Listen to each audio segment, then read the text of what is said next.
Καλησπέρα παιδιά, Βαλάτης εδώ. Μόλις πήγα να κουρευτώ.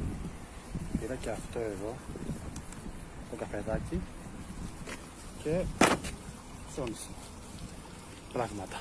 Πάμε.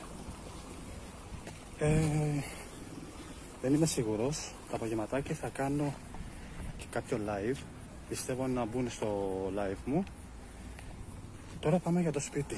Να σας δείξω το δρόμο που πηγαίνω προς σπίτι. Πού είμαι.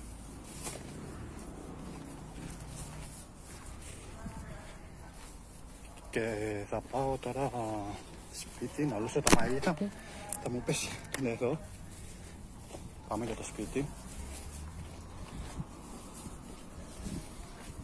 Κούρασε λίγο. Ήρθε και ο αδερφός μου. Πάμε. Πω, τι βρωμιά εδώ. Τι μπίχλιδες. Θα πέσει